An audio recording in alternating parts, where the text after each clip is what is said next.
Devoid Wrestling Podcast. Devoid Wrestling Podcast. Devoid Wrestling Podcast. Cast it up, Micah and Derek. We'll get ready for something you will have never wanted to know. You sadly saw it coming, but I guess you should know. Devoid Wrestling Podcast. Hello, everyone, and welcome to the Devoid Wrestling Podcast.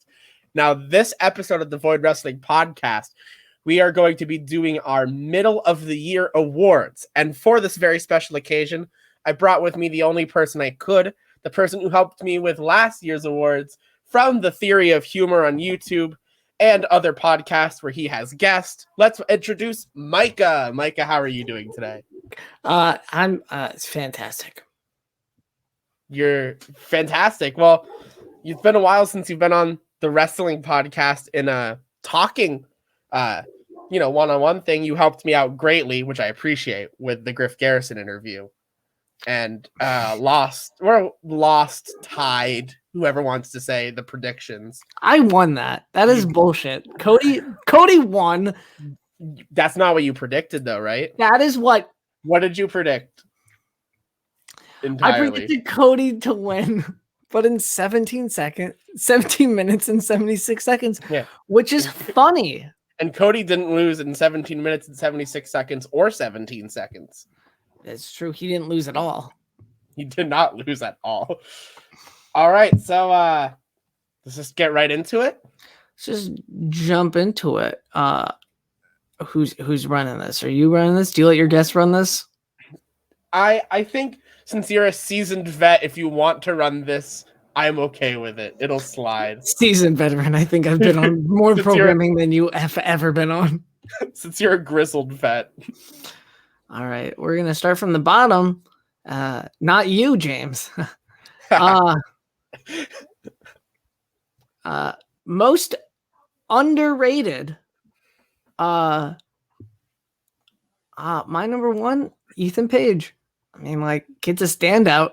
I was surprised at Revolution in that ladder match that nobody talks about because, like, boy, that Scorpio Sky won that, by the way. I had to look that up. Who won that match? I don't know. Like, I think people didn't want like they were just like Scorpio Sky and Ethan Page. That makes no sense, but like that's a good act.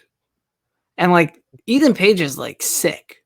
Like he's really good at wrestling, and he understands wrestling. Right.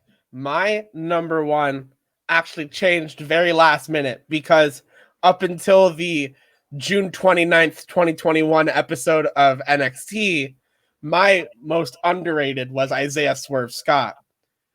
But now that he's won the North American title, I feel it might be a little much to call him underrated at this point. So my number one most underrated wrestler is Nick Comoroto. I think Comoroto has a really high ceiling in wrestling. I think he's got an amazing look and a viciousness about him that in like just a few more years, he can be something huge in wrestling. He definitely has like an old school grimy, like Bruiser Brody kind of look. He has the vibe that I really like. Like for a while, my favorite indie wrestler was Trevor Lee before he went to NXT and became Cameron Grimes for pretty much the same reason. He had that look, that sort of more grimy, old school look. And you know what? I will say that even though he looked like a caveman all the time, as someone who watches Survivor and can recognize Island hot, Nick Comoroto is very Island hot. I don't know. I just think that Ethan Page, like they really could have pushed Ethan Page. Like he could have totally taken the title from Darby. Yeah. And he didn't. And I think that's because they're saving him because like there's a lot of people, because I think that AEW is like trying to make like their world championship exclusive. Like it's been like big stars. And I think that Ethan Page can be a huge star.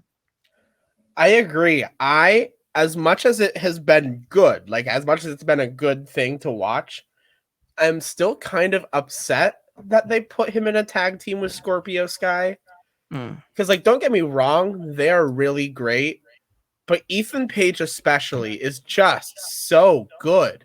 right? Like, oh my God, there's so much you could say about it. Yeah. And then, even like at the beginning of the year before he got to AEW, was that this year when he made it over finally? Yeah. The stuff he was doing with the North. Like, the North was one of the best tag teams going for a really long time, him and Josh Alexander.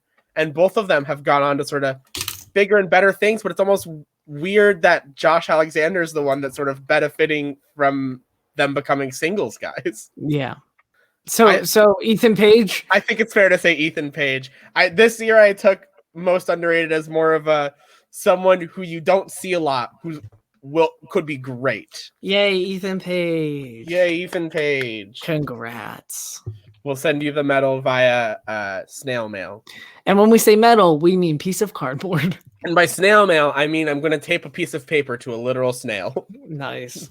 The next category, concurrent, is most overrated. For me, I have sadly I have a Rhea Ripley. Oh, I don't get it. Like I just That's don't fair. get her. I think that it's very nice that she like exists. Like I'm glad that like she has a job because I didn't think that that was going to be a problem. But you know, they like kind of ruined her and they don't know what she is. Like they don't know if she's a badass or if like she's skeevy or like they don't know what to do with her. right. And maybe this is more, I'm just talking more of a kayfabe sense, but I feel like she doesn't deserve to be a champion right now. I feel like she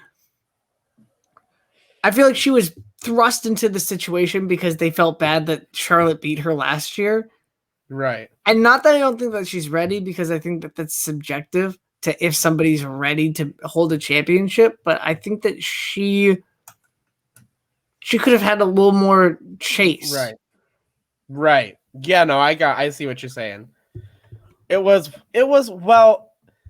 hard too because Rhea Ripley's title chase and subsequent win were less of a product of them wanting to push Rhea so soon and more of a product of everything that we've ever had planned for the women's title at WrestleMania has to change. Right. That happened multiple times. Mm-hmm. Yeah, it definitely was not like ideal for like all of their women to just like have shit going on at the same time. Yeah. You know, I will say nothing against the other two performers, but I am glad we got Asuka versus Ripley as the title match at Mania over Charlotte and Lacey. Right. Yeah, I get it. Yeah. My most overrated. Now I see what you guys are thinking. You're just waiting. You're waiting for me to say the Young Bucks. You're just waiting. I think the Young Bucks have done some really good shit this year. Thank God. So I'm not going to say the Young Bucks. Nice. But someone I am going to say who, and I was talking with this with my brother the other day, who's just sort of around the main event, but like doesn't feel like he really should be wrestling in the main event. And that's Lance Archer. We had a conversation about this yesterday. We also had a conversation about this yesterday. And as much as I hate to say it, and again, Lance Archer is an incredible worker. Like, Lance Archer is a great big guy. But I don't get Lance with Lance, you know? I want to get Lance Archer with Lance. And, like, while it's great, I'm kind of getting Jake. Yeah, I completely understand what you mean, but he hasn't been around. Like he hasn't had like programs with people. He hasn't had like storylines. He's just sort of been running in during fights in the main event of Dynamite. Right. But Rhea Ripley was just like forced into this situation. Yeah. Like she is the champion. Like Lance Archer, like is not being booked. Rhea Ripley is being overbooked. I know what you mean. It feels like, when someone wins the title and there's a point where it still feels like, oh, they won the title, but like are they gonna keep it though? Like, and I feel like with Bianca, who won the title the same weekend, like it feels like she's the champion now. She's like doesn't feel like she's still getting used to being champion or anything. Like Bianca is it now. Whereas Rhea, it kind of still feels like, well, like it still feels like, almost 3 months later that she just won it. Can I give an honorable mention for most overrated though? Sure. Charlotte. Okay. I don't think I have to explain myself. My number 2 is a little controversial, and my number 3 is a lot controversial. But my number 2 is my honorable mention is the Acclaimed. Really? Yeah. I just don't think that I like them as promos, but I think that everyone's just like, they're the next big thing. Like, this is heel heat. And it's just like, yeah, but like they're also like not great in the ring. And I think that Tony Khan is just like, the Acclaimed. I mean, that's a great name for a tag team. I feel like the whole thing about the Acclaim is them outside of the ring. Right. And inside the ring, they are not great at all. Well, I think the thing is the balance, right? And sometimes the wrestlers' balance do lean more towards the better at promos than in the ring type. Like think of Hogan, for example. Hogan was huge in wrestling and he was okay in the ring. But in AEW, where like the bell to bell is like the thing that AEW like prides itself on. Right. And like I just can't think of a great Acclaimed match, but they're on like one of their shows every week. And I can't think of a great Acclaimed match. Like their program with the Young Bucks just kind of happened. I will say I am a little peeved at that how fizzled out that happened, because I love the Acclaimed personally. And I think it's a difference between the way me and you as people think of wrestling. Because I really think of wrestling, I feel like, in more of a casual fan's lens, where I feel like the entertainment part is more important to me than like the greatness in the ring. And I see it as like a television show that like stuff happens and then chaos erupts. And I just don't think that I think that they have potential. Like, I really think that the Acclaim has like a huge upside. I just think that they were pushed really early and then nothing. And now it's just like TikTok clips of like Max Caster shoots on Christian Cage. Well, like, I'll say this to give AEW a lot of credit. I think AEW, something that they've done really well that WWE has done terribly over the past few years, is that they listen to the fans and they noticed that the Acclaimed were getting pretty hot and popular once Max Caster started rapping the intros. So they were like, okay, let's keep this going, you know? It's just not for me. Yeah. Anyway, so Rhea Ripley or Lance Archer? I just think that Lance Archer is just not booked. Yeah, like, I think that's the reason that it should be Rhea Ripley's, because Lance Archer just isn't there. Yeah. I'm going to look up how many matches he's had this year.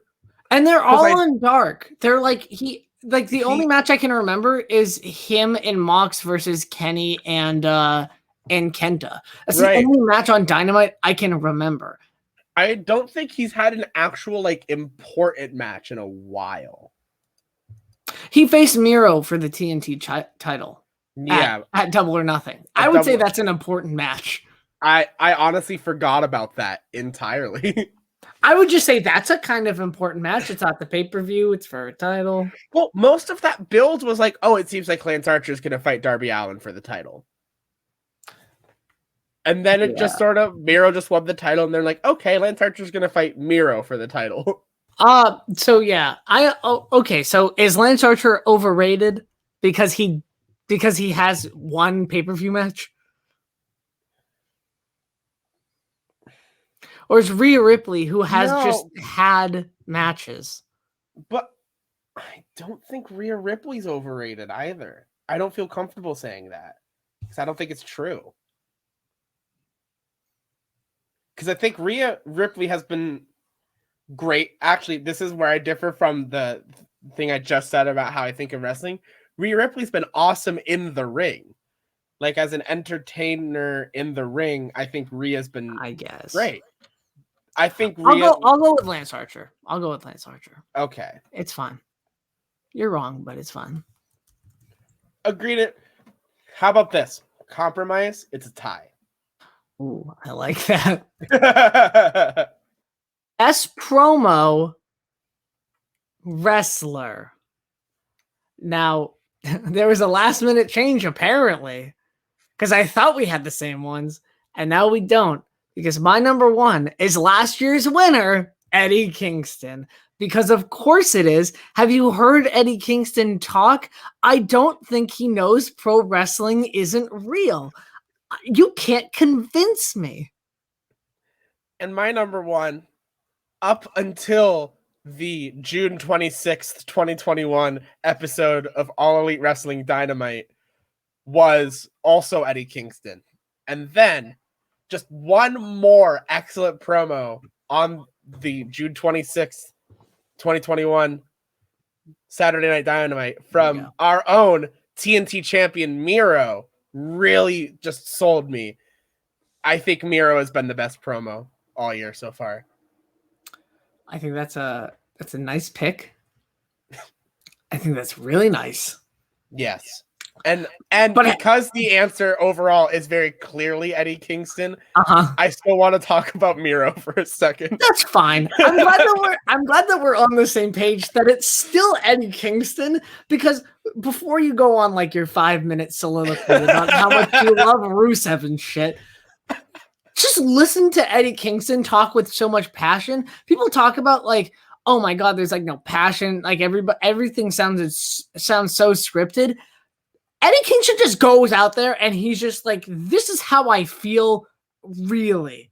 Like, he shot on WWE and everyone was just like, oh, Eddie Kingston shoots on Vince McMahon. And it's just like, this is how this guy really feels. You think Tony Khan's just like, if you can just like shit on WWE for like 10 minutes, that'd be sick. No, this is how he really feels. He really loves this company. And guess what? A year ago today, wasn't in the company, wasn't even a thought in the company. And he's wrestling for world titles, tag team titles, TNT titles. He's in some of the best matches on cards. He's amazing. Eddie Kingston, I can't believe, has just been like underground for so long. I'm so happy that he's in the mainstream. There's a reason why he is the champ at promos. Yes, I was about to say he's not a champion. At promos. He's he should be. Eddie will send you a piece of cardboard. It's cool. He should be a tag team champion, but that's besides the point. But so, Miro. Here's the thing. When Miro came into AEW, his promos weren't that great. Even when he was in WWE as Rusev, his promos haven't been that great. But recently, something has clicked in Miro. I think what it is he started using like religious allegory almost in his promos, especially in the last one for the Pillman match. But I think that combination of that and just the overall grimace that Miro has, and just the dumb, like funny shit that he says super seriously, like I think that combination makes Miro really believable. It makes it really believable that if you're in the ring with Miro, he's going to hurt you. Like, bad. I definitely like his more serious stuff than his comedy, because I do think that he is really funny. But, like, a guy that looks like Miro saying, like I'm going to end you and I'm not going to feel bad about it is just, like, is believable as fuck. Like, Miro looks like somebody who, like, would hurt you. Yeah. Like, he looks like somebody you bump in the street and he just punch you because you bumped into him. Miro looks like the person who's going to say to you, hey, if I see you on the street and you mess with me, I'm going to kill you and then go home and fuck my hot wife. Actually, though. which he does in his promos, and it's so good. He fucks his hot wife in his promos? Wow, I should really watch AEW more intensely. No, not an AEW, but if you watch WrestleMania 31, that tank, they really did have sex in that tank. What? Yeah. No. Have you not seen that? They have not had sex in that tank. Both of them have come out and said, "Oh yeah, we fucked in that tank."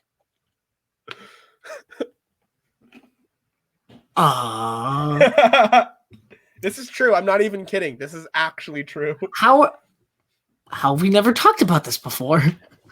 This seems like a big story. It's never come up. How would it come up? Hey, exactly. Have any wrestlers fucked inside vehicles? Well, hey, hit us up in the comments down below if you could think of any other wrestlers who have fucked their wives in vehicles that they used for a prop. So, congrats to Eddie Kingston. We'll send you a piece of cardboard in the mail. Yay! Yay. All right. Now, consequently, best promo segment. This award, I think, should go to Jericho shooting on the Pinnacle. This was on the April 7th edition of AEW Wednesday Night Dynamite. And oh boy, does Chris Jericho just go off on Wardlow and Sean Spears and FTR and MJF. This is where he calls MJF my jerk-off friend.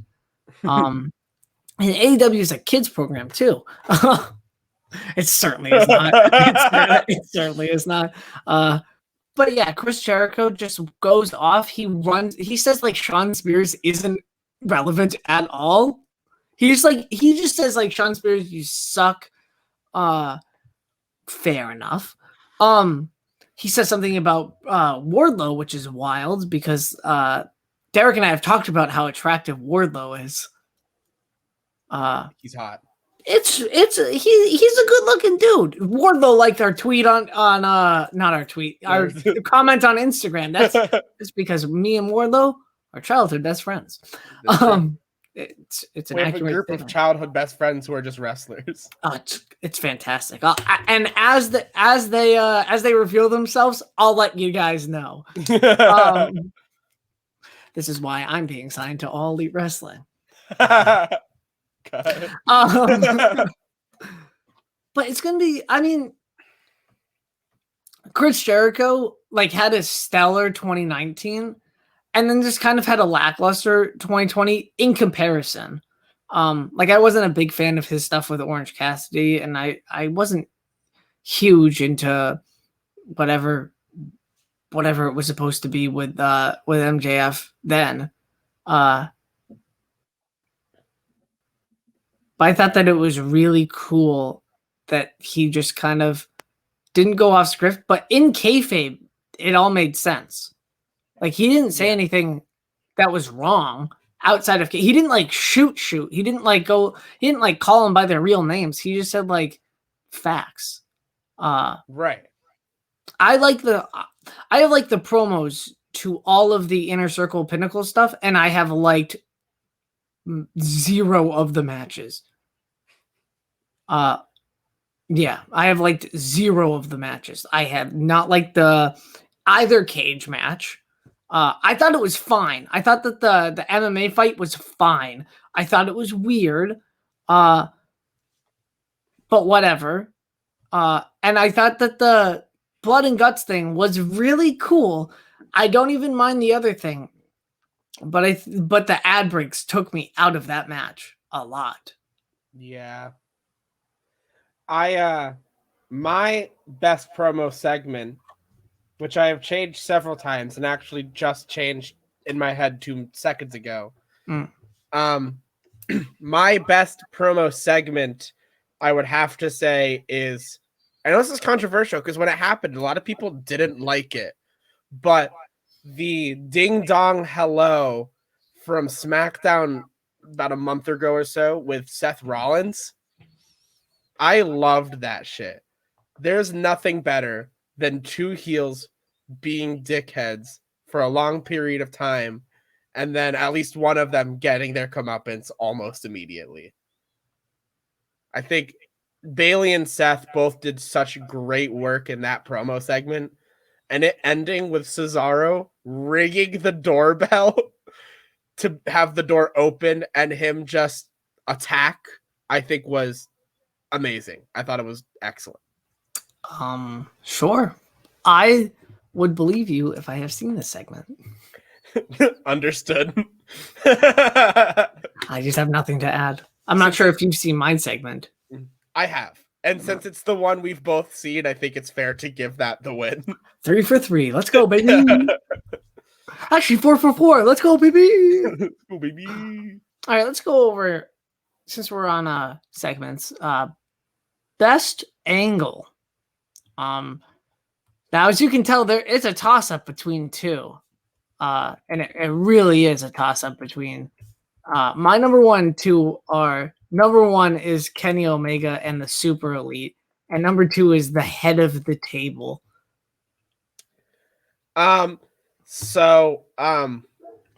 little if you don't mind, Mike, I'm going to give a little backstage scoop. Mike and I have little conversations before we start recording when we do something like this. That's not true. I exclusively never talk to Derek.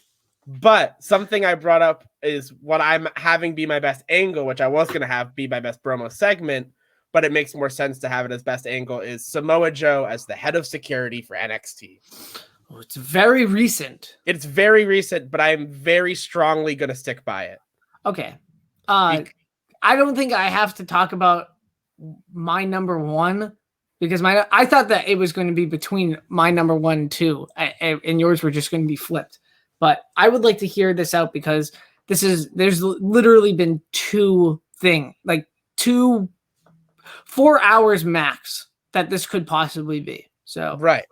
So NXT was at a bit of a slump the beginning of this year. Would you agree? It's felt very NXT the beginning of this year. Nothing felt necessarily super exciting, at least to me. NXT hasn't been exciting since the pandemic, in my opinion. But what has been exciting and has gotten me to actually have interest in NXT again is Samoa Joe as the head of security.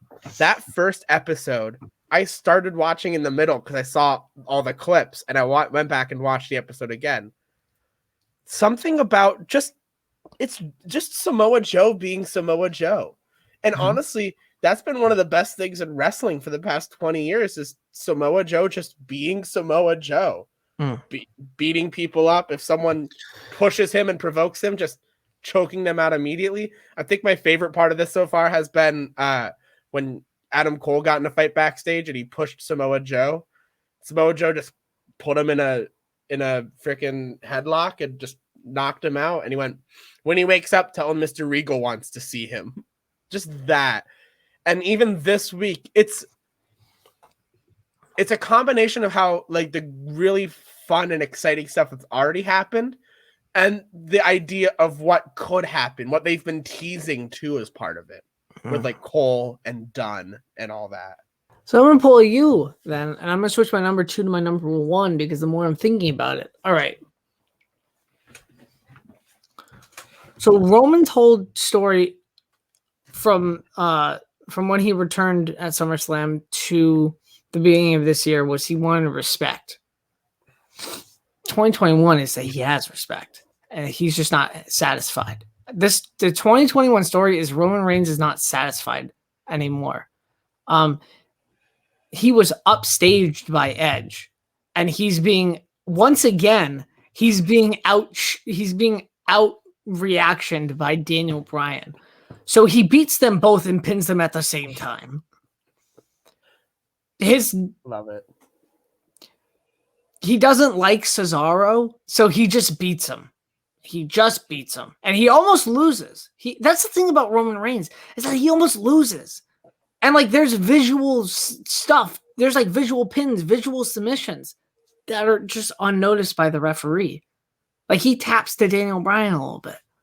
Goes unnoticed. He's tapping to Daniel Bryan and Edge in a double submission. But it's so light.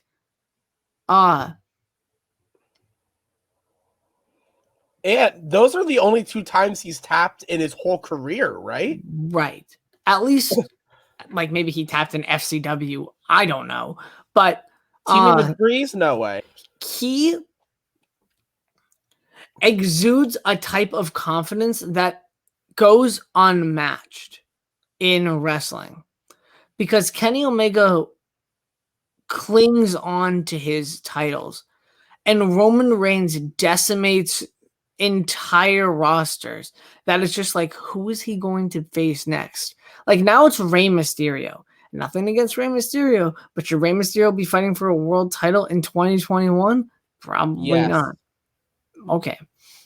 But now it's going back to Edge, and now it's a little more interesting. That is, I will be honest. I love Roman Reigns. I've loved all of this. I was getting a bit bored because it didn't seem like anything really new and exciting was going to happen like it has for. It just felt like, okay, Roman's going to do something really good on SmackDown, and that's that. But I would say all of his But matches are different. Like, I Yeah. don't understand how that, like, we had I this agree. talk, and I don't think that that's fair because all of his matches have been so different from each other. Like, the Kevin Owens match at the Royal Rumble was so violent and chaotic, and Yeah. it's completely different from his Cesaro match, completely different from his Daniel Bryan at Fastlane match or Elimination Chamber match. Like, it's wild how different his matches are, and the result, and like, you know that Roman Reigns is going to win, but it's the story that gets you there, and there's always a little bit of doubt. Right. And I was about to say too is that thinking of me completely changed when I saw the Edge return, because that's cool and interesting again. It's like, oh, Edge is back. Roman really doesn't like that. So how's Roman going to react to that? But like, I guess I'll give it to you again because I think it's still a little too early for the Joe. That's what I'm saying. I think that it could be like end of the year awards easily. Oh, yeah. Easily. But since there's only been so much, since it's been, it was, and Roman Reigns. I mean, like, people are, all I see online when I go online is people just saying SmackDown sucks except for the Roman Reigns stuff. I'm just like, I mean, could you imagine saying that like 2 years ago? I think more than ever, WWE is really due for the draft.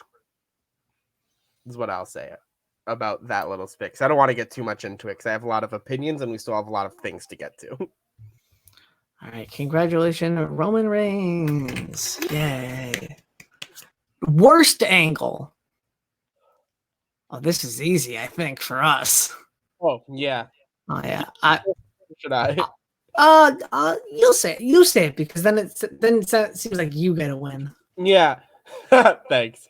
My worst angle has been Alexa Bliss. Yeah. Just period in general this past year.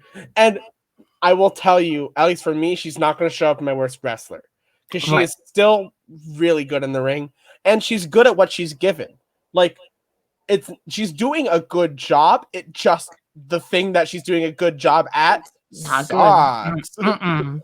The whole thing with Randy Orton having black shit come out of his mouth, like, what the fuck was going on with that? And then, like, Shayna Baszler's afraid of a doll. Right? And, like, she's doing mind control shit now. Right. And now she's, like, not associated with the Fiend anymore. Like, she kind of got rid of all the, like, Fiend stuff. Except for a puppet. Because you gotta have puppets. Except for a puppet. But, like, Lily hasn't showed up since Alexa changed her theme. Like, since Alexa's gotten rid of all that imagery, the puppet hasn't showed up either. She's just mind controlling now. That's like her thing now. But yeah, Alexa Bliss. Every story that has been around Girl Fiend. Congratulations, Alexa Bliss. Yeah. We still think you're great. Oh god, we're gonna get a ton of random people who've never watched our show hating on us saying Alexa Bliss was the worst angle. Yeah. Best overall company. This one isn't even an argument. All Elite Wrestling. Yeah. Oh my god. I Yeah. thought that. No, not even a question. Yay! I'm excited. Because if we're talking overall company, WWE has been such not. I'm gonna try not to be so negative. It has not been good this year. Does this tie in with best weekly show? Yeah. Do you want to go to that too? Sure. All Elite AEW. Wrestling Dynamite. Yeah. AEW Dynamite. Congratulations. Yeah. Congratulations, with a very honorable and close second to SmackDown. Would you agree? Is that my second? I gotta actually look. If anything, just because of the Roman stuff. SmackDown. With a very close second to SmackDown because of the Roman stuff. But AEW Dynamite is just putting out bangers. Yeah. And like they've been on a little cooldown since Double or Nothing. I would say the week before Double or Nothing. They've been on a downward since thing. They started doing the Friday thing. Yeah.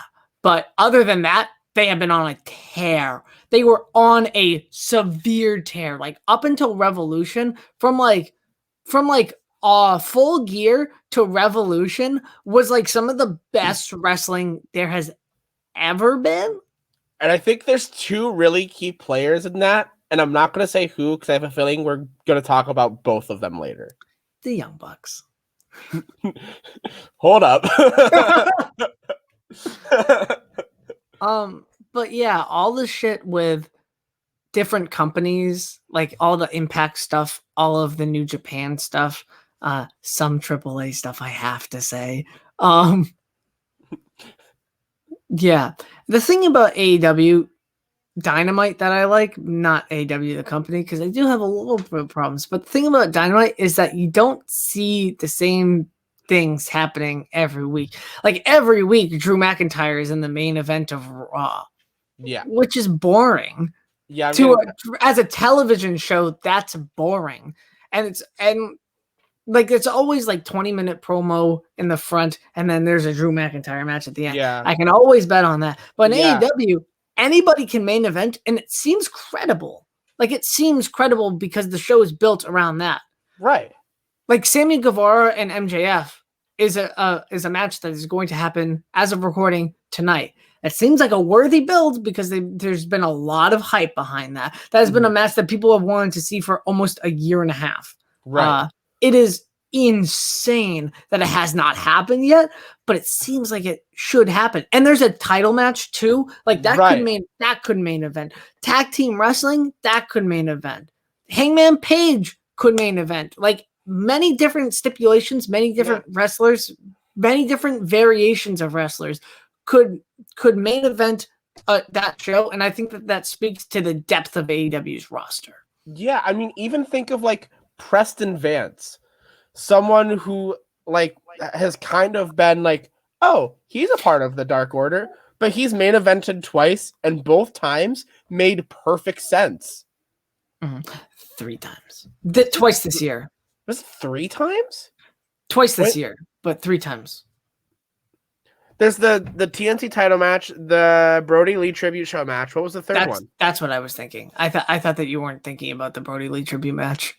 No, what was the other one that he's main evented? Those were the 2 I had. I didn't think that you were okay. Those were the 2 I was talking about. Yeah, I didn't think that you were counting that. No, I was just talking about overall. Yeah. But yeah, it's made sense both times he's main evented. And that's really cool. I think my favorite thing about All Elite Wrestling as a company and subsequently Dynamite as a show is that AEW is not afraid to experiment with something, but they're also not afraid to back out when it doesn't work. Mm-hmm. Like think of, I know this isn't relevant to this year, but think of the Nightmare Collective? Yeah. With Brandy and Awesome Kong and Luther.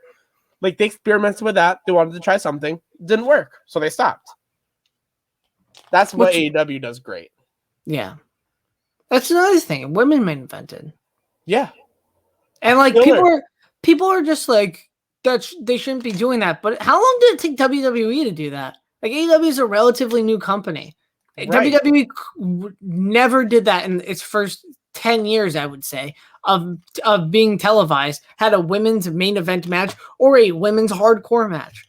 Like just because it's 2021, AEW is still a new company. And these are 2 characters, Thunder Rosa and Britt Baker, that absolutely slammed it. two staples of women's wrestling in the wrestling world. One of them's a champion, the other one runs her own promotion and does MMA shit. Like, and runs her own like wrestling school and shit. Like, Thunder Rosa's a badass. Right. Yeah, no, I absolutely agree. That Thunder Rosa and Britt Baker match, I've been thinking about it. I need to rewatch it. That match comes into my head, and I'm like, damn, that was a good match, wasn't it? Yeah, I don't think it was 5 stars, but I think it was really good for being a hardcore match. You know, I do think it was 5 stars, and I agree with that. But I can understand how one wouldn't agree with that. So that is okay. We'll go to the biggest return because I think that this is also a shared thing. It's very true. Christian, because it happened twice. Yes, Christian returned twice, and both times we're like, wait, what? Wait, Christian? Are you serious? That's like, honestly, that's impressive to do. And they were both surprises. To make 2 returns that are both huge surprises in the span of 6 months. The span of like 2 months. Yeah.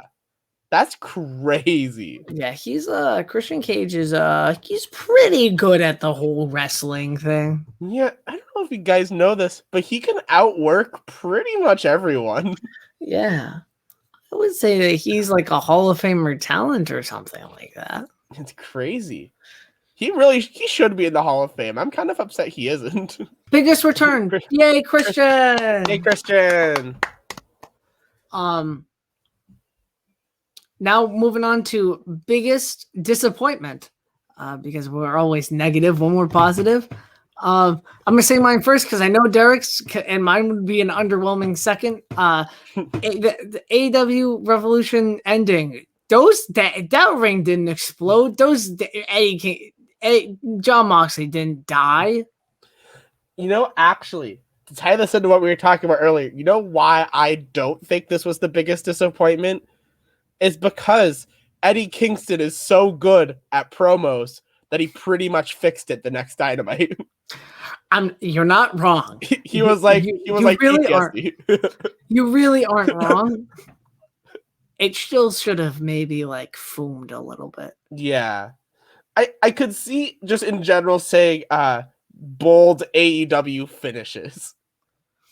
Yes. Because that and the finish to Blood and Guts were both very much talked about as disappointments. Which is wild because like I didn't hate the match. It was everything that it was literally post-match shit. And it sucks because literally with the Blood and Guts match, like literally Jericho is like, yeah, that's the worst bump I've ever taken. Yeah, he like actually injured himself apparently. Yeah. No, but my biggest disappointment, and I do want to note that I wrote this before the second wave, was WWE releasing all of the people. Before the second and third waves. Yeah, because this is in the future. Yeah, they sure just do release people, huh? Yeah, they've released a lot of people this year. Like a lot. There's been 4 waves, hasn't there been? Wasn't there? So there was April 15th, and then there was like an NXT one, and then there's the early June, and then there was late June. So there was the post-Mania one, which was it was the one that was the same thing as last year. Samoa Joe. Yeah, that was the one with Samoa Joe and Bo Dallas and some other people. Liv Morgan. Liv Morgan. She's still in the company. What? Liv Morgan wrestled last SmackDown. I didn't mean Liv Morgan then. Yeah. What did you mean? Who's Ruby Riott? Yeah. Well, she was actually released in the second wave this year, which was the one with Aleister Black and Braun Strowman and Ruby Riott. Which is wild. Which is so wild. They literally released him after he started a angle. Yeah. Like, that's crazy. Oh, I was talking about Braun Strowman. Oh, and Braun Strowman's last, pay-per-view match in His WWE. His last match. His last match in WWE was a freaking world title match. That was really good for Braun. Like, a lot of people came out of that match saying, oh, Braun can still do Braun. But I wonder if that was because he knew he was going to get released soon, so he was like, let's give him one There's no way. I did read online that out of all of the releases on that day, the one people were the least surprised by was Braun. I think Braun's done wrestling. Oh, from what I've read. It seems like, it's very much like he's very big and it's not easy to do this when you're that big for very long. so congratulations to WWE releasing all the people. I don't feel comfortable clapping about that one. Congratulate them. Congratulations, WW. Wait, I own the company. Why am I listening to what you say? Congratulate them. You're my guest. Look above you. It says guest above you. Are you fucking kidding me?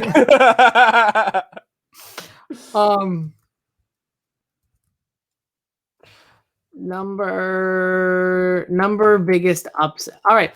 Now it's time for biggest upset. And this is not most upset, Brainbuster people. No. This is biggest upset. Derek, what do you have for biggest upset? Well, for biggest upset, I have a good old thing that happened on the Elimination Chamber pay-per-view this year, which if you don't recall was The Miz defeating Drew McIntyre to become the WWE champion. Nice. Before then, The Miz had not won a singles match, since he won the briefcase from Otis. And that was 5 months before the Chamber. 5-6 months, something crazy like that. Mm-hmm. It's just, Miz was not believable as a champion who could stay champion long term, which is why I'm glad he didn't. Right. My number one biggest upset is Bad Bunny being really good at wrestling. Related to The Miz, did you see that Bad Bunny match? It was pretty good. Bad Bunny hit a Canadian destroyer. It was so much fun. I loved that match. Right? And like Bad Bunny, started doing shit at the Rumble. Like it wasn't just like a celebrity appeared in like March and then had a program. Like that had like some build and shit. And it was nice. I think it was nice that Bad Bunny is good at wrestling. It was this good celebrity match. Right. Yeah. I don't know, but I think it's what are we talking about as upset though? I think that's the different, because The Miz isn't an upset if somebody has a opportunity to at any time win the thing, because Bobby Lashley just beat the shit out of him Drew McIntyre. Let me ask you this. Okay. We're gonna take a time travel back to 2017. Okay. Was Jinder beating Baron Corbin when Corbin cashed in an upset? No. Because John Cena distracted Baron Corbin. I think a distraction doesn't change the fact that it was an upset, though. Like an upset victory. I wouldn't say, in 2017, I would not say that Jinder Mahal beating Baron Corbin was an upset at all. Do you like how I just somehow had to throw in a Jinder Mahal as WWE champion reference in this episode? Happens. It happens. But like, I think the biggest but were you thinking that Bad Bunny was going to have a good match? Well, when I think of upset, I think of someone beating someone who shouldn't have beat that person. So you think that Bad Bunny, a not wrestler, should have beaten The Miz, at that time, 2-time WWE champion, and John Morrison, Intercontinental champion, at least twice? I think Bad Bunny and Damian Priest beating The Miz and John Morrison is not an upset. But Bad Bunny, it wasn't like Bad Bunny was the hot tag. Like Bad Bunny was like taking most of the bumps. Yeah, which is why I don't think it was an upset. It was like, oh, he's good, cool, great. But I think that was an upset. I don't think people were expecting Bad Bunny to be good. I don't know, because that's kind of how wrestling works sometimes. Sometimes they're just good and you're surprised, but it's not really an upset. Like, I wasn't surprised that Shaq would be good at wrestling because Shaq's an athlete. I was surprised that Shaq would be good at wrestling because he's very big and almost 50.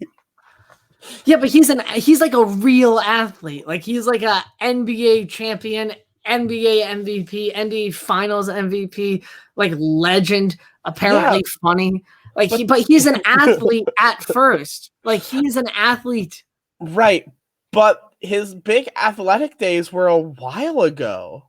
Like, it's fair to say that he hasn't been, like, playing basketball for like, when did he retire? 2014? 2010, 2011. 2010, 2011? Yeah, see? Yeah. It's been like 10 years since he's been an active athlete, which is why it was so greatly surprising that he was good in the ring. I just think that Bad Bunny, like 5'10", like 5'6" Bad Bunny was good at wrestling. I think it's believable when you consider that Bad Bunny has watched wrestling all his life and is a huge fan of wrestling. Fair enough. I'm just saying. I think that the Miz beating Drew McIntyre after Drew McIntyre had been in a match, an Elimination Chamber match, and then beat up by Bobby Lashley. So do you think that even though all that happened, it's still not an upset for someone who hasn't won a match in 5 months to win a match to become the champion? Oh, shit. That's a good point. Like, because that's what it boils down to. The Miz didn't win a match for like 5 months and then won the title. Like the big title. Yeah, but it wasn't like he dominated Drew McIntyre. No, but that's not how all upsets work sometimes. If you remember, Lord Tensai's first loss was an upset against Tyson Kidd, and that was a roll-up win, but it was still an upset because holy crap, Tyson Kidd beat Tensai. Yeah, I don't remember that actually. My wrestling knowledge is very firmly based in 2012 to 2016 WWE. That is not where I exceed at all. That's very much my out of wrestling experience. Yeah, all right, I'll give it to you. I get one.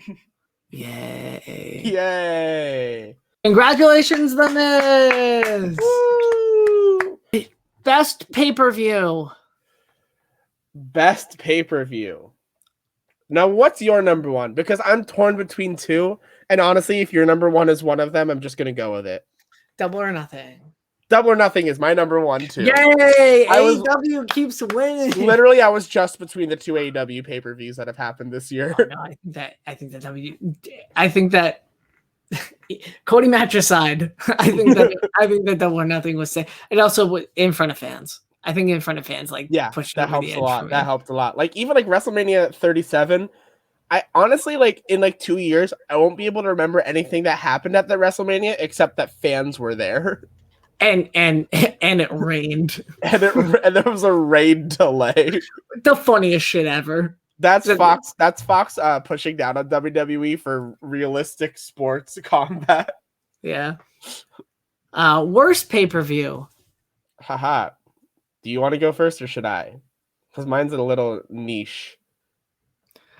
Is it? I think so. Now that you have to pay $5 a month to watch anything NWA, I think so. All right, Hell in a Cell. Recency bias, probably, but like I thought that was a pretty shit card. And my number one worst pay-per-view was the National Wrestling Alliance's When Our Shadows Fall. I thought you were gonna say the other NWA, and I was ready for you to say the N word. No, oh my god, that was right. No, but like they had such a good story and such a good excuse to finally take the title off of Nick Aldis because it's been a while. You know who he lost it to? He beat it for it. Cody. You know he's gonna lose it to? Someone who isn't the person who should have won it, which is Trevor Murdoch. Kenny. Nick Aldis versus Cody would storyline be the better match. Nick Aldis versus Kenny is going to be the match. I think do you think we're still in the front half of the winning the titles part of the Kenny thing, or do you think we're starting to move towards the Kenny losing the titles part of the? I think it's in the winning. Because I think we are moving towards the Kenny losing the title parts, because a lot of the stories of Kenny's matches recently have been Kenny's having a hard time winning. Nah, I think he beat Jungle Boy pretty clean. I mean, I hate to say it, but a lot of people beat Jungle Boy clean. Happens, but like, I think Kenny. I think Kenny Omega. I think that he needs a couple, like a 1 or 2. Like I think not MLW because they're just coming back. If he's the one to to beat Nick Aldis, and then like he takes like I don't know, I can't think of another like promotion. But do you think the NWA is going to be okay with their world title being put on someone because of another elite storyline?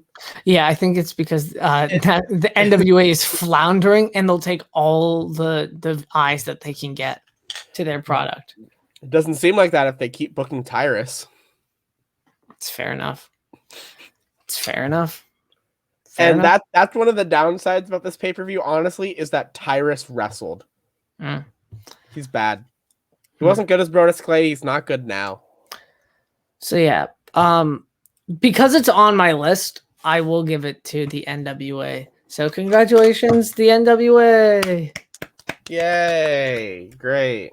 We'll build up from here. Top four, the big four. Worst match. Now mine, I can't believe happened this year, but you're gonna have to remind me which pay-per-view it happened at, because I think I know, but the Karate Man versus Ethan Page at Rebellion 2021. I don't think that's right. Hard to Kill 2021. Hard to Kill 2021. See, it's very close. That match was so bad. Ethan Page like left the company and dissed the company and just went to a company that they are partners with. So Ethan Page is just in a I mean, happens, but that's fair, and I would give it to you. But another match that happened this year was The Fiend versus Randy Orton at WrestleMania. Okay, hear me out. That was at least in front of a crowd. This was like green screen bullshit. But hear me out. That's why I think the Karate Man Ethan Page match is better than the Fiend Randy Orton match. Because it wasn't supposed to be taken seriously. Yeah, but it was bad. It was still bad. I can still admit that it was quite bad. But it's almost better that it was bad, but we weren't supposed to take it as seriously. So at least in like the eyes of the casual fan, like, oh, this probably wasn't supposed to be good. Whereas the Fiend versus Randy Orton was very much supposed to be good. And that I would say if biggest disappointment was just about a match, I think that's the most disappointing match this year too. The Fiend versus Randy Orton. Because there's a lot of build. They built to this for months. This is the only long-term storytelling WWE's done in a long time. Like they built to this one specific match for months, and it was like 5 minutes long.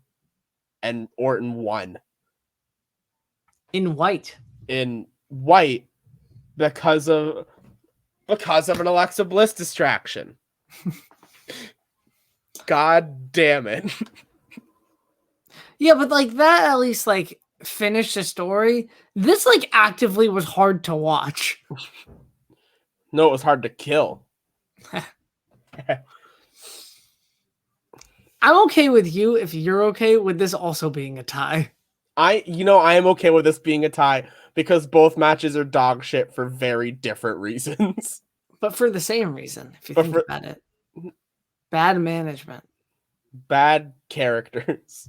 Yay. Yay, What? Ethan I don't think Page the Fiend is a bad character. There, I'm making sure I don't get attacked by more internet fans. Yeah.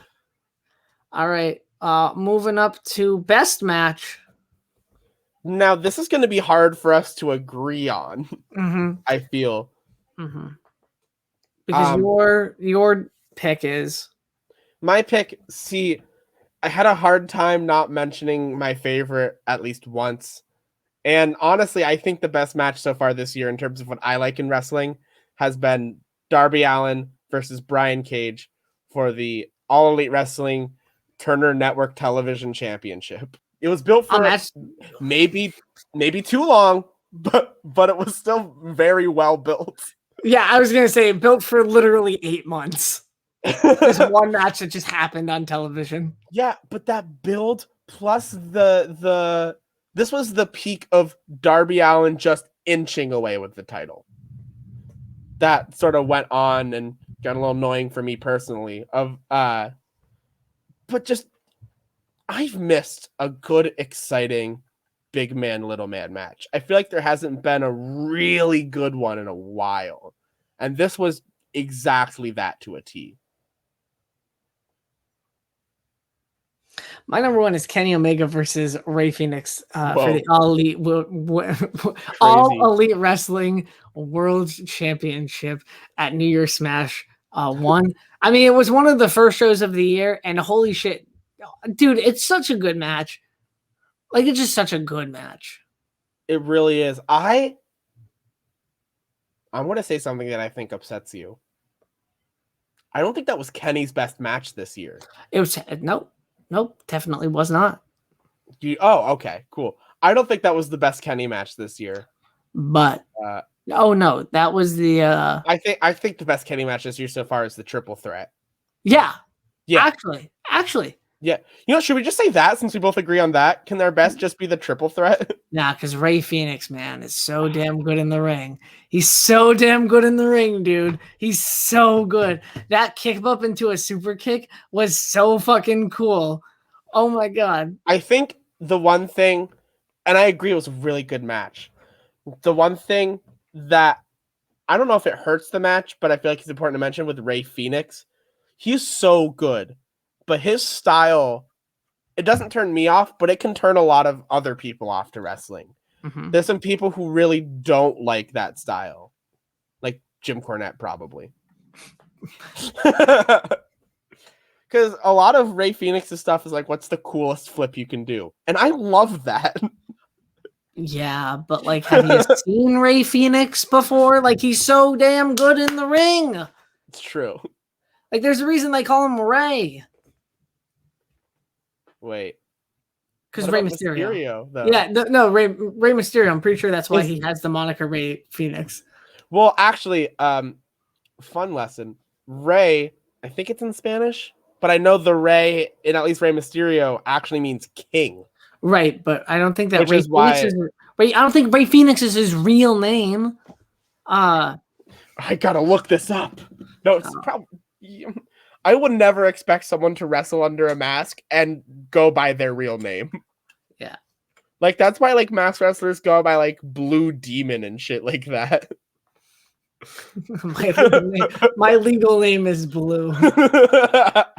I think it's going to be hard for us to agree on this. Because I really think that Darby and Cage match, I think that match was the best thing to happen to the TNT title since Cody introduced Eddie Kingston to AEW. Cody versus Warhorse. Oh, no, actually, sorry. Cody versus Brody. The whole Cody and Brody stuff. Really shit. Good. Yeah, of course. Of course. But since then, I think Darby Allin versus Brian Cage is the best thing that's happened to the TNT title. Because for me, that match brought up the TNT title. Like, for me, before that match, I saw it as the secondary title, like as the mid-card belt. Mm-hmm. But now I see that as the other singles title, not the lower singles title. You know what I mean? Yeah. I feel like it's different now that Miro won. Yeah. Which I'm not great about. I'd love for it to... I feel like it's veering closer back to it feeling like a secondary title, and I don't want that to be the case. Right. Nor do I. Right. Congratulations to Kenny Omega versus Orange Cassidy versus Pac at Double or Nothing. Yay! What a compromise. That's how good wrestling has been this year, is that is the compromise. Yeah, the compromise is what's actually probably the best match of the year. Mm-hmm. Now, worst wrestler. I know what yours is, and you don't know what mine is, and this is fun. Who is your worst wrestler of 2021 so far? Jackson Riker, bar none. Not only is he a bad person outside of wrestling, which I am surprisingly not taking into account with this, but he is actively terrible in the ring and the most boring person in the company. That's just it. That's what it is. He's on weekly television 2 weekly. I am comfortable saying that he shouldn't be on TV. Like from a like ready to be on TV point, he shouldn't be on TV. Interesting. My worst wrestler of 2021 so far is Tyrus. Oh fuck! Because outside of the ring as well, I am not taking into account which it cancels out with Jackson Riker. But Tyrus is like not good in the ring and is at least Jackson Riker is at least safe-ish in the ring. Tyrus is like could actively hurt somebody. So like, I disagree about you saying that Jackson Riker is somewhat safe in the ring. Because more if you safe remember, than Tyrus. If you remember his NXT days, you remember him when Forgotten Sons wrestled. Right. But I'm saying this to make a point. Is that when he was in NXT, they literally would, when it was a Forgotten Sons match, it was a tag match and Riker was the manager. Because Riker was so bad, they were worried that if Riker was in the ring, he'd hurt someone.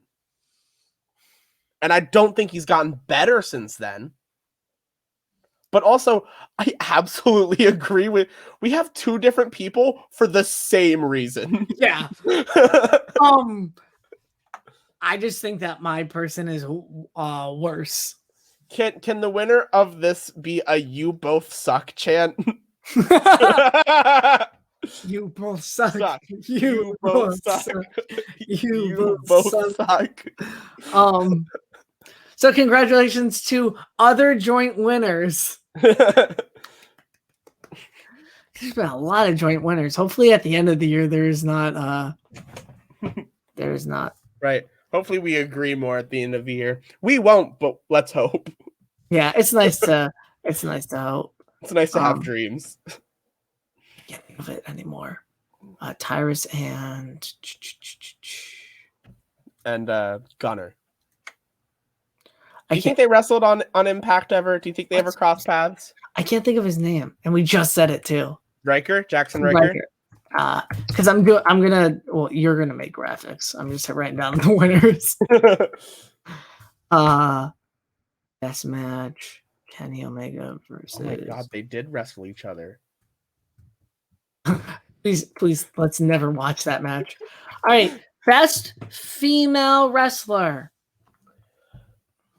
I have a answer that I think is obvious. Mm-hmm. And that is the former, is she still former? Yes, the former NWA Women's World Champion, Serena Deeb. I think Serena Deeb, and I thought of this in terms of strictly in ring, which I don't usually do, but it's so hard to ignore Serena Deeb. Mm-hmm. Like, she's just so good in the ring. Like, it is unbelievable. One of my favorite women's matches from this year was her and Riho in the pre-show of Double or Nothing. Because it's a pre-show match, and it was one of the best matches of the night. I agree with you. And I like the way you're thinking. It's just not the right way that you're thinking. Not the person because it's Britt Baker. Like, by a lot for me. I really enjoy Serena Deeb, but Britt Baker is a character and is so ironically funny. Like, she knows what she's doing, and it's so, like, that hamburger shit, so funny. All of her shit with Tony Schiavone all the time, so funny. And her matches are good. One of our worst matches of last year was her and Big Swole in that fucking dentist match, the tooth pulling match, the tooth for a tooth match. Britt Baker is just so good. She is. I don't usually go for character based shit. She's so good. She's good in the ring though. Like that match, like her series of matches against against Thunder Rosa. Her matches in the tournament. To crown the number one contender that didn't go anywhere. It's whatever. Happened. And like now she's doing shit with Nyla Rose. And I guess Nyla Rose is just like the buffer for like a real feud or something. But like Britt Baker is just on another level of women's wrestling. I don't think that she's bell to bell the best women's wrestler because I still think that that's Charlotte. I just don't think that Charlotte's a good anything else. Okay. I just don't think that Charlotte is a good anything else. But that's okay. You don't have to. That's the great thing about opinions. Everyone doesn't agree. Right. I just think that Britt Baker is just on. It's just good. I feel like we're on opposite sides of a regular conversation between us. Because I was very much like, it's Serena Deeb because she's really good in the ring, and then you just gushed about someone's character for 5 minutes, and it's very fair. Yeah, I feel like it's justified though. Like we gotta. Yeah. Oh, absolutely. So I like character sometimes, but like her character impacts the shit that she does in her ring. Like her dentist shit. Like she's got the glove. It's called the lockjaw. She doesn't. She's a heel. And like she doesn't always win correctly, but she doesn't overdo it. She wins cleanly too. Right. I love the lockjaw. I love when you can take your character and then have your finishing move basically be an extension of your character. I think it's really cool. I think that Serena Deeb is a very nice choice, but I think that Serena Deeb, I don't understand the comparisons to Bret Hart. I think that is a lot. I think it's unfair to Serena, honestly, because Serena's really good. But let's just not go comparing other wrestlers. Like, I know it's easy, but people are their own people. Serena is her own wrestler, and she's damn good at it. She is good at wrestling. I'm not knocking Serena Deeb. Right. No, I don't think I'm not saying you are. Because up until Double or Nothing, it really was. I really didn't have one because women's wrestling is just so good. I really didn't have one. Right. But I really liked that Double or Nothing match so much. I'm not knocking you for mentioning that. I'm knocking the people who say that Serena Deeb's the next Bret Hart. Because why not just let Serena Deeb be Serena Deeb? Like, honestly, it's kind of annoying. She doesn't have to be the next Bret Hart. She can be a good women's wrestler. It happens. I will say that because of how I'm doing my best male wrestler, I think it's fair to give it to Britt. Yay, Britt Baker! Yay, Britt Baker! Congratulations to Britt Baker! Yeah! I was ready to concede. Now, best male wrestler. This is the big one, everybody. There's a bunch of males in wrestling. Who's the best? Who's the best out of all of them? Who are the two people who haven't exercised in 17 months? Hey, work is an exercise these days. Just because you sweat doesn't mean you're exercising. I have to walk uphill like all day. Who's your best male wrestler of 2021 so far? My best male wrestler, and I'm gonna say sorry now, is not Kenny Omega. It's Roman Reigns. But yeah, the thing with Kenny is just like he's there. Kenny, I think it used to be a lot harder to say he wasn't the best wrestler in the world. I think personally, I think from like 2017 till SummerSlam 2020, it was hard to say Kenny wasn't the best in the world. May I say, the G1 2016, I think, is when Kenny Omega started to become the best wrestler in the world. Was the G1 2016? Yeah, because that's the G1 that he won. I know that you're talking about like Okada and stuff. Yeah, but I think that before, like just before the summer before, leading into that, it was really good too. Yeah, I'm thinking when was his first match with Okada? Was that January 2016, the first of like the series? Oh, January 2017. Okay, cool. Because that's what I was referring to. Right. Yeah, I know. That's what everyone refers to. That's why. But I'm just saying, as a purist. Right. But yeah, like I just don't know. Like Roman's been doing so well. I almost just like when I see Kenny, I'm like, oh, he's doing great. He's not Roman, but he's doing great. That's how I feel. Yeah, this is the internet in a nutshell. Here's my thing about Kenny Omega. Is that he has had 2 promotions best matches of the year.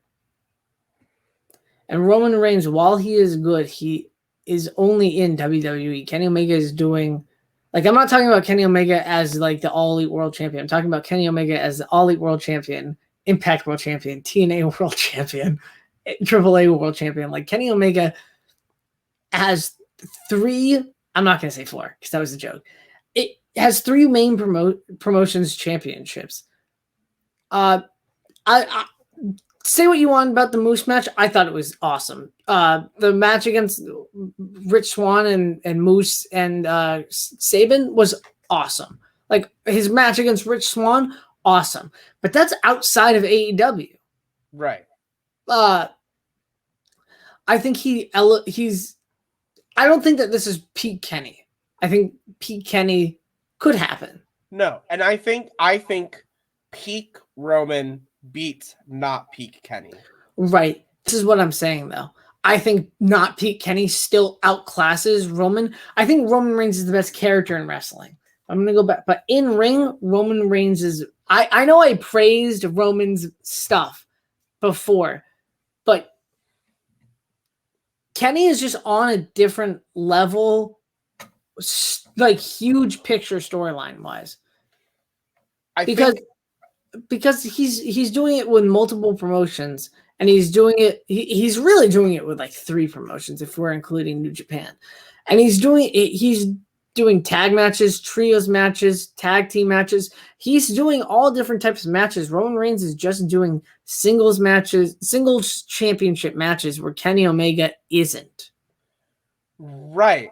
But what I have to say about that is I think only wrestling basically for championship matches on pay-per-views, I think that actually helps Roman's case because it's hard. And, I'm not going to knock AEW because they've done a really good job with Kenny in this too, but it's hard to really make your championship feel like a special attraction. Mm-hmm. And AEW's done that great with Kenny. Kenny's doing a great job with that. Like, oh, it's the champion who's all the champions. But I really think when Roman fights, it's a big deal. I think that really has elevated the feel of Roman and how good he has been. And yeah, again, this is me gushing about character stuff, which is basically what I do 24/7, unless your name is Brian Cage. I think it's just been so good that let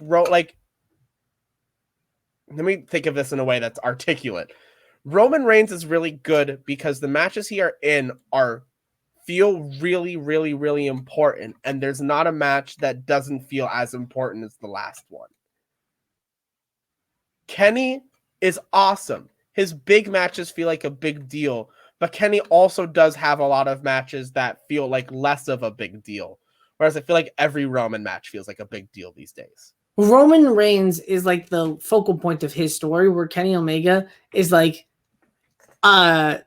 he is a main character, but like his stuff, but like there's also like Good Brothers, there's also Young Bucks and stuff. I still think Kenny's the main focus of the story. I think that he's the main focus. I don't think that he's the main character. And if I'm being honest, I'm much more interested in the Kenny stuff than the other stuff around Kenny. Right. And I guess that's the same thing with Roman. Like, I don't really I think it's interesting, the Jay and Jimmy stuff, but I don't really care. And I'll be honest, that's how I was feeling. But the good thing about that is that didn't last too long. Mm-hmm. And there's still other stuff going around it. I think in this case that quantity and quality don't have to be different. I think that Kenny Omega has an array of matches, and Roman Reigns has like maybe 15 matches this year, and Kenny Omega has like 15 matches in the month of April alone. Right. But they're all not championship matches. Kenny doesn't just wrestle for the championship, which doesn't devalue the championship. Like, he had to fight Joey Janela in an eliminator match. Like, he still has to wrestle. I think that not that it devalues it, because Roman Reigns is on TV every week, but I just don't think that him not wrestling every week doesn't make him seem like a big attraction. It just seems like he's Lesnar. He's just on TV more. And people had a big problem with Lesnar. I disagree heavily with the Lesnar comparison, because Lesnar actively wasn't on screen for months at a time while he was the champion. Right, but he didn't wrestle either. Like, Roman's not wrestling every week. But it's different because Lesnar wasn't really a character for that time he was gone. The time Roman hasn't been wrestling, he's still been the most important thing. And I think And I'm about to say something really controversial. I think Roman Reigns, like you mentioned earlier, all of Roman's matches have been different. Like there's been different energies to a lot of Roman matches. And I personally feel like Kenny matches devolve into a bunch of knees towards the last 5 minutes. Like there's the Kenny match, and then there's the finish where he's just kneeing everyone a lot. And I think that means something. Superman punch spear. I mean, there's a difference between having a finishing move and spending the last 5 minutes of a match basically only hitting a knee. I mean, that's not true at all. The ending of Double or Nothing and the match against Jungle Boy were two very different endings. Well, I'm saying like this is it. Also, the Jungle Boy match, there's a lot of knees. There's a lot of knees, not towards the end. It was a Tiger Driver 98, and then Jungle Boy kicked out, so it was a one knee. Right, but that's two matches though. Okay, the John Moxley match. I'm just saying this is how I feel about Kenny. Like it's okay that we disagree, but like I really think it devolves into knees, and at some point. Like a Roman Reigns match could end at any time, but you know exactly how close a finish to a Kenny match is. I feel, personally. But they wrestle different styles. Like Roman Reigns is like a powerhouse, and Kenny Omega is a technician. Right. More technician. I wouldn't say that he's a technician. He's more technical. Yeah. I was gonna say he's not really a technician. Kenny Omega's style is what AJ Styles' style is, which is good. Yeah. Like that's, and it's weird to say, but that is like a style of wrestling almost. It's just like good. It's Kenny Omega is like not really. Yeah, non-submission based strike. Technical strike. Strong style. That's the style. The strong style. I would say it's not a weak style. I think Kenny's strong style. I think he's very heavily influenced by his long past wrestling in New Japan. Yeah, I guess. But then I wouldn't say he hits hard though. I just think that those knees look like they hurt like hell. I mean, like I wouldn't want to take one, but no, let alone 20. Give me your best Roman match right now. Best Roman match? Yeah. Of this year? Yes. Kevin last year. Kevin at the Royal Rumble. All right. Is that match better than Kenny Omega versus Pac versus Orange Cassidy? Most of the match, yes. The finish, no. Okay. But overall, which one is better? Honestly, I have a hard time saying. Okay. I'll be frank with you. What's Roman's worst match? What's Roman's worst match? His worst one? Yeah.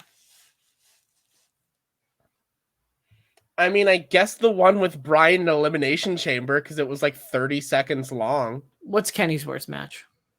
What's Kenny's worst match? Oh my god. Name oh my gosh. Oh my god, there was one match I remember watching on Impact where he was moving super like slow, almost like he was hurt. And I'm trying to remember what it was. Was it one of those tag matches? Yeah. Would you say that there's a bigger gap between the Roman matches or the Kenny matches? Like there's a bigger gap in quality? I can't think of a time when I've watched a Roman match and been like, oh, Roman didn't seem really on then. But there's been at least that one match where I watched with Kenny where like, oh, I don't know if Kenny's really doing hot here, like actually. Then congratulations to Roman. Congratulations, Roman. Literally like a half an hour debate, which I'm okay with because I enjoyed it. Yeah, and if you enjoyed it, make sure to like, share, and subscribe, and follow us on Twitter at Dying. Make sure follow us on Twitter at Dying Format. Yeah, follow me on Twitter at Dying Format. This guy right there. This guy right there. This guy right over here. At your boy D Harn. Follow us. Follow him, I guess. Follow me. At Devoid Podcast. That's capital D, capital P on Twitter. I've been me and you've been you. Get the fuck out of here.